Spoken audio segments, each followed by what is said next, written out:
पञ्चाशदब्दमधुना स्ववयोऽर्थरूपम् एकं परार्धमतिवृत्य हि वर्ततेऽसौ। तत्रान्त्यरात्रिजनितान् कथयामि भूमन् पश्चाद्दिनावतरणे च भवद्विलासान्।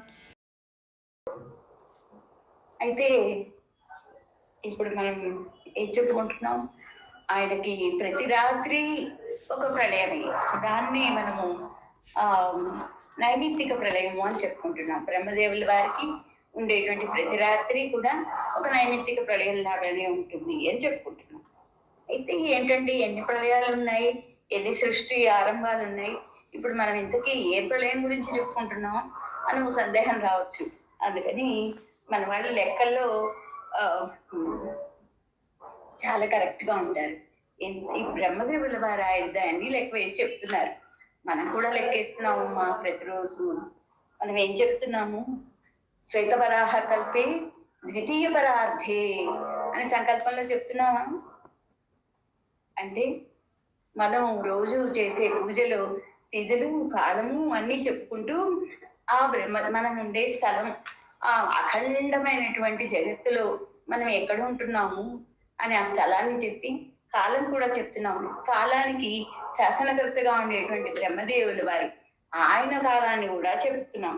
ఏం చెప్తున్నాం? అదే కదా శ్వేతవరాహ కల్పే. ఇప్పుడు మనం శ్వేతవరాహ కల్పంలో ఉన్నామట. అంటే ఇది ఆయన బ్రహ్మదేవుల వారి ఆయుర్దాయం 100 సంవత్సరాలైతే మొదటి 50 సంవత్సరాలని పద్మకల్పము అంటారు. ఆ 50 తర్వాత 51వ సంవత్సరం నుంచి అది శ్వేతవరాహ కల్పము అయిపోతుంది. ఇప్పుడు మనం ఆ బ్రహ్మదేవుల వారు ఆయుర్దాయం ఎక్కడున్నారట? 50 అంటే 50వ పడిలో పడ్డారు బ్రహ్మదేవుల వారు. మొదటి అయిపోయింది అనమాట. అది ఏకం పరార్థ, మొదటి పరార్థం అయిపోయింది. ఇది ద్వితీయ పరార్థం. ఏక పరార్థం ఏమిటది? అది పద్మకల్పం.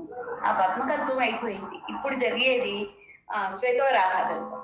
ద్వితీయ పరార్థే అని చెప్పుకుంటున్నాం ప్రతిరోజు. అదే ఇక్కడ వివరంగా ఈ శ్లోకంలో చెప్తున్నారు. బ్రహ్మదేవుల వారు 50వ పడిలో ఉన్నారట. ఆ మొదటి పరార్థం వెళ్ళిపోయి ఇప్పుడు మనం ఏ ప్రళయం గురించి చెప్పుకుంటున్నాం అది క్లియర్ గా చెప్తున్నారు. ఆ 50వ సంవత్సరం అంతా వెళ్ళిపోయి ఆ రోజు రాత్రి ఉంది కదా, ఆ పగలంతా అయ్యి ఆ రోజు రాత్రి జరిగినటువంటి నైమిత్తిక ప్రళయం గురించి చెప్పుకుంటున్నాము.